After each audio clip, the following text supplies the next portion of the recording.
I'm not always so explicit about where I'm at. In my life, there was no concept of me, truly. There was everything that I was supposed to be and how close I was to that. I finally touched like the deepest roots of what is holding me back in life. If you are on a spiritual awakening path, on a mental physical health journey, that's my intention with the video today. An opportunity for us to connect, to understand, to relate and share experiences. There's going to be some embarrassingly naive things that I admit to, some pretty crazy, energetic, and like really woo-woo shit. So if you're into that, if you're a little scared of it, good luck. Plenty of other overshares in between. I told myself this was going to be like a quick 10-minute video, but I have a feeling it might take some time. So get comfy, put on some sweatpants, get a snack, and let's get into it. As you can tell from YouTube, the past 6 months have been a radical transformation for me. But even before that, the past 2 years, I have had a new life. I've completely changed my perspective about who I am, how I relate in this world, how I express my values, and hold stronger boundaries. I want to provide a little bit of background how I got here because I definitely didn't start out as a spiritual person. But let's go way back. I grew up in the Midwest, very middle class, like middle might be generous, not a ton of religion in our life, and certainly we didn't interact with energy, creativity, consciousness, the arts. Basically what my childhood taught me was that the brain was where it was at, the analytical mind had value, and pretty much anything outside of that could be fun, could be interesting, but it had no value. I had a pretty traumatic childhood. I basically came out very insecure, very low self-confidence, but interestingly, very driven. I wanted to get myself out of my situation and I wanted to make a difference in the world, but I had no idea how to do that. What I thought the way was achieving in school, performing, getting good grades, then you would be set. You would be important and your life would matter. And so that's what I did. And it worked. It worked for quite a long time. I got through high school, went to a very good undergrad, went to a very good grad school. On the outside, seemed like I had a plan. I knew what was going on. But internally, everything was based in shame, guilt, fear, denial of my true emotional body's experience because I didn't know how to interact with that or honor that. In grad school, that's when things fell apart. In grad school, there aren't rules anymore. You are truly expected to have your own ideas and opinions and stand up for them. And that was not something that I was prepared to do. I sort of could use my logical, rational mind, but there was something missing and I didn't know what it was. I also had quite a few large traumatic experiences in graduate school. I was sexually assaulted. I tore my ACL and my meniscus, had knee surgery. It was also COVID for the last 3 years of graduate school. So basically in the time when you're supposed to be in the lab doing research, doing all this networking and meeting people and making plans for your future, I was stuck at home and very depressed. Also, at the very end of graduate school, had what turned out to be a very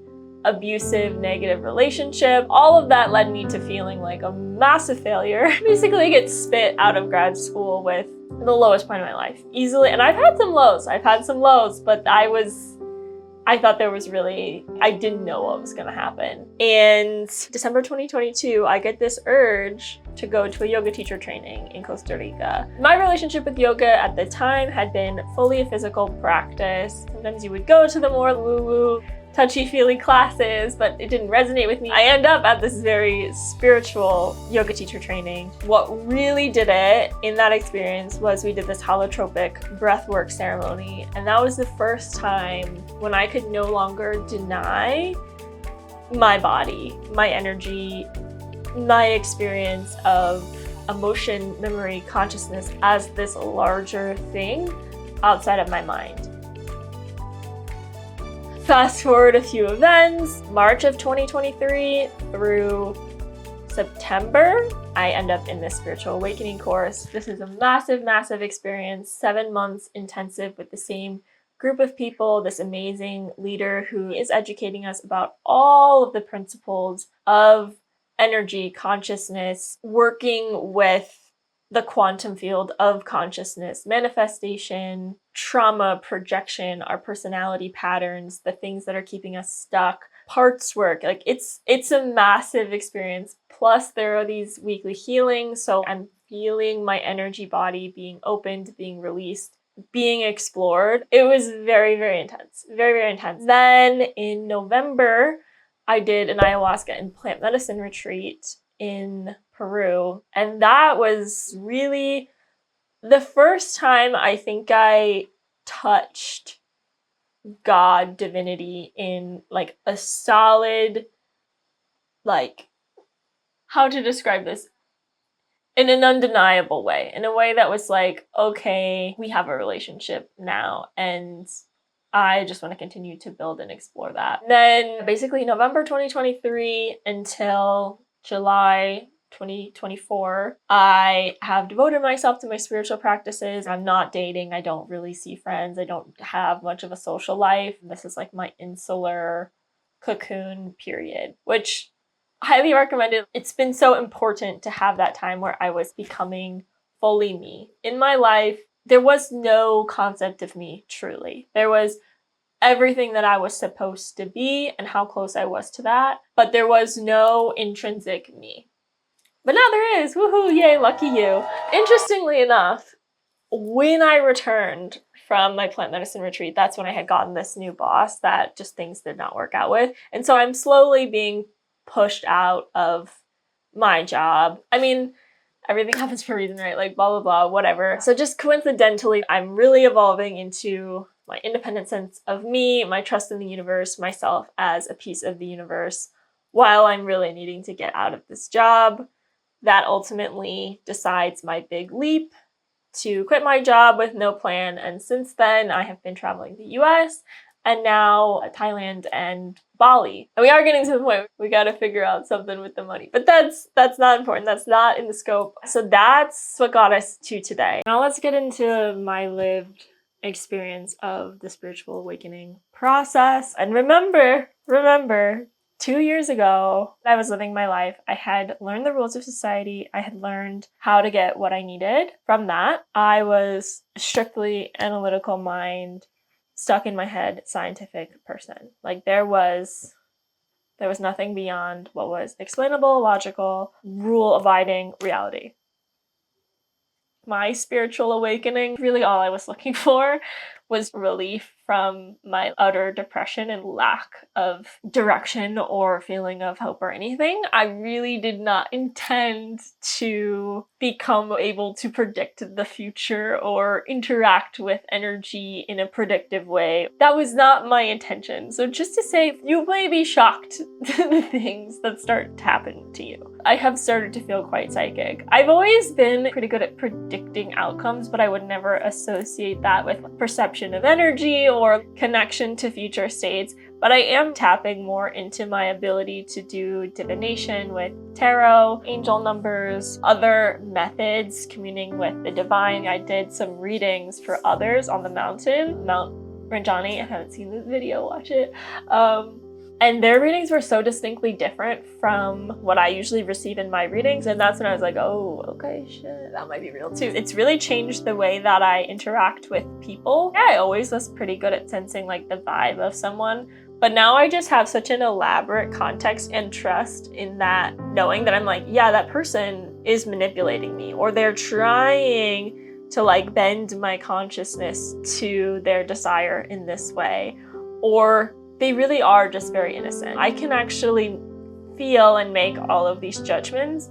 And then the interesting and the cool and kind of fun part is I can bend my energy around their reality, what they're experiencing, and fight back if I'm being taken advantage of, or if someone is uncomfortable, I can wrap them in warmth and support and see them open to that. People who are more avoidant, who don't receive love very openly, I have also learned how to dampen like my approach to them so that they won't retract so quickly. Energy has become so tangible and visible for me. Sometimes this is my lived meditative state. Sometimes this is aided by psychedelics. I experience the grain of wood moving. I have seen the aura or the energy of other people. When I get massages or do yoga sometimes and I close my eyes, I see the patterns of my own energy moving because of the movements I'm doing. It actually like continues to inspire the way that I have that practice. Another good super woo-woo thing that I was always like, oh, come on guys. Connection with nature. Like I talk to trees now. They share with me knowledge about how they think things are going in my life. When I'm entering nature or the woods, I ask for permission. I was out at a club in Costa Rica. I connected with the palm trees in order to source more energy to keep dancing. I had this very moving, meditative, psychedelic experience in the Badlands in South Dakota where the earth was sharing with me oneness and experience. I've really felt a connection with rocks and geology, the history that is truly held, and like not just like earth history, but planetary universal history that is held in rocks. I'm a crystal girly. I started to play with them August of 2023. It's progressed from like, okay, sure, I'll wear a bracelet, I'll place this on my mantle, to like, I need this type of crystal in this moment. Me and crystals, we have a developed relationship. Also something I did not expect, but it's turned out to be so wholesome and grounding and fulfilling for me. The last thing, my experience of my memory is really fascinating. In the past, I would always go looking in the file cabinets of my memory for that thing. And now I have found that consciousness knowledge is just like accessible. Like it comes to me, it flows into me. There's barely an asking or a hint. It's just like, oh, right, that's what happened. That's the word. And that has been fascinating and very calming and helpful. It makes me hopeful about the future. I spent so much of my life fearing what I would lose as I aged. I think the more that I maintain my commitment to clear consciousness, the more I will still have access to this field of memory and lived experience. I've also started to remember things that did not happen in this lifetime. Yeah, that's all I have to say about that for now. Maybe that'll be next year's update. We can talk about past lives. I'm most curious about how much more woo-woo I get. I think we could get wild. We could get absolutely wild.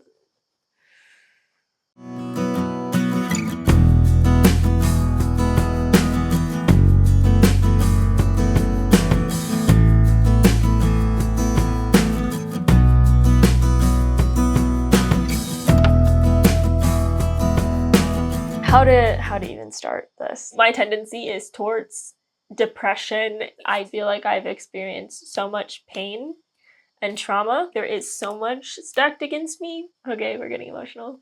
Okay. This feeling like I can't win. This explanation, this story about reality has really been helping. I believe that all of life is a pool of energy.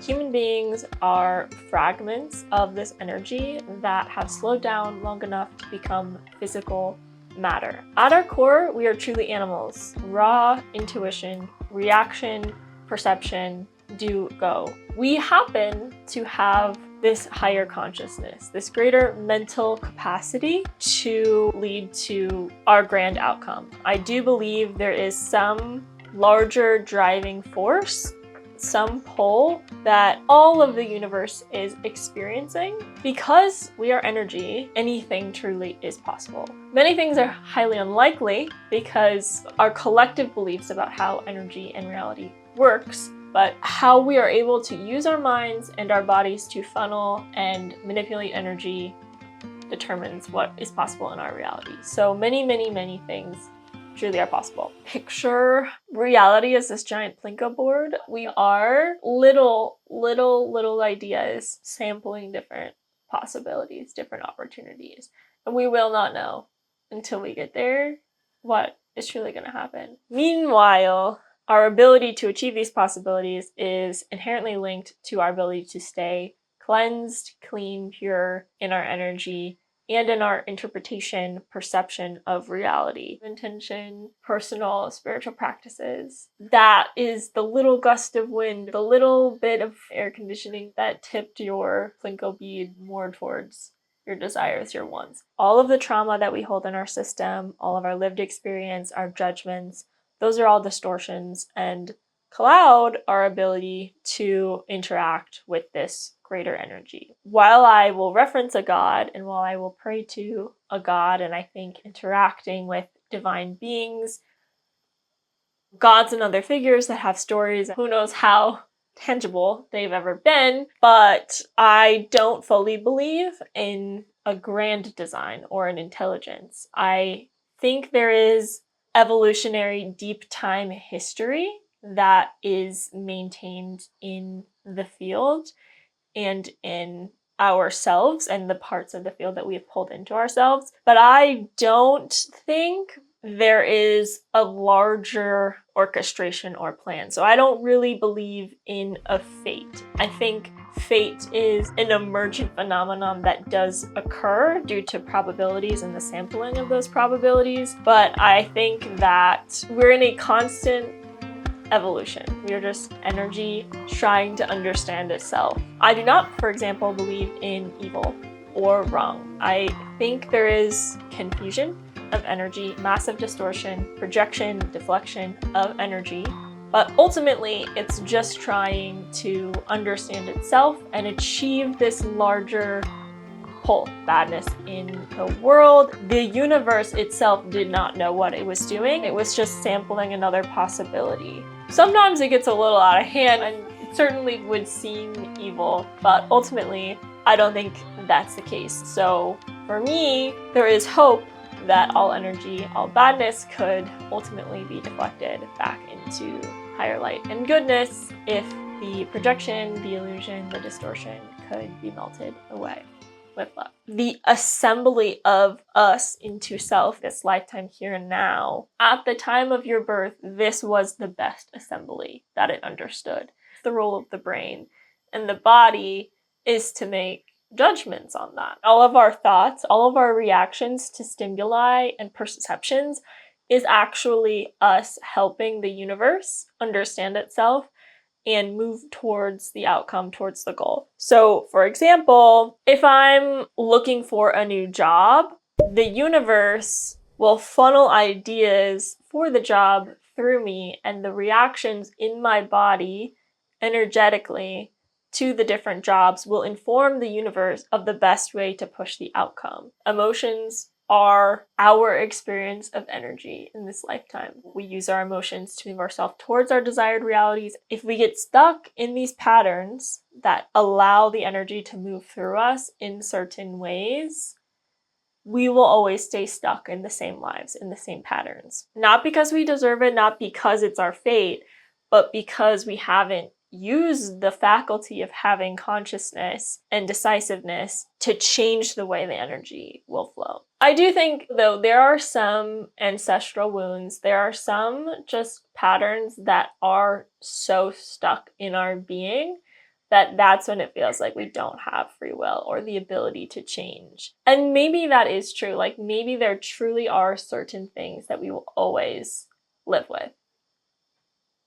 But maybe not. That's the thing that I still, I think that is living. Living is determining what those edges are. Some people, they really can just leap and do the big jump thing and then it works out. And I think that's just because their nervous systems are more ready to receive, to pull that reality towards themselves. If you are more like me, more like the person who thought you were ready for the leap and gets even more of a cycle of disappointment or a pattern of frustration, really look for the trauma, the feeling in your body that's holding you back from what you know you should have. Be realistic about that and be loving about that, because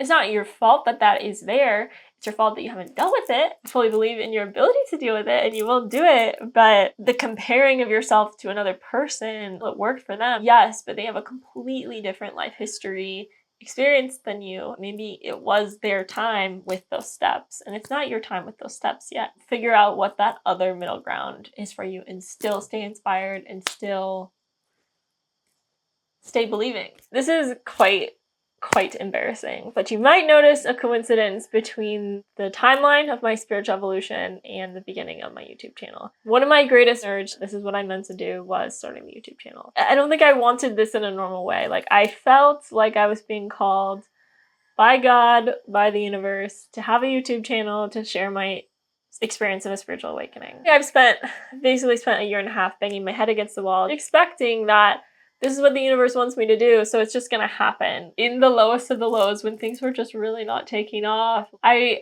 really likened what I was doing to like the actions of saints or martyrs or like Jesus. I was like, well, things have been worse, you know? People have gotten through that for God, so you just do this. I discounted the reality of my connection to God, my clarity. I was not being realistic about how much I truly needed to do as a living being body form on this earth. I really just felt like if I'm doing something, as long as I'm surrendered making a video, and it's like, no, honey. No. That is not nearly enough. It is using all of your body, all of your grit and ability to work. All of that is going to be required if you're really going to do the thing. I was just being very unrealistic with myself, how I had to work at this, the time that I should put in, the skills that I should develop, my energy relative to what I created. I bought a really nice camera. I bought a really nice computer.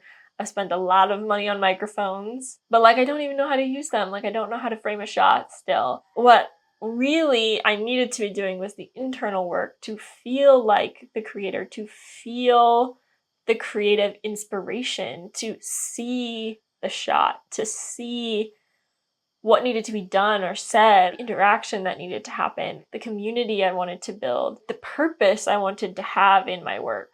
So that's the energy that I'm working with now as I really look for this next evolution of this creative venture. I'll say that's been a really beautiful experience. It's been a really painful experience. I'm really not sure how much longer I will be engaging with this. I don't know. I seem to keep making videos for some reason or other. This has probably been a big overshare. I hope it was informative. I hope it has opened some things or given you a little bit more clarity or empathy for your own current lived experience, especially if you are in a spiritual awakening process. If you have any questions, things I can help you move or navigate through, please let me know in the comments. I hope you have a beautiful and inspiring week, and I hope to see you soon.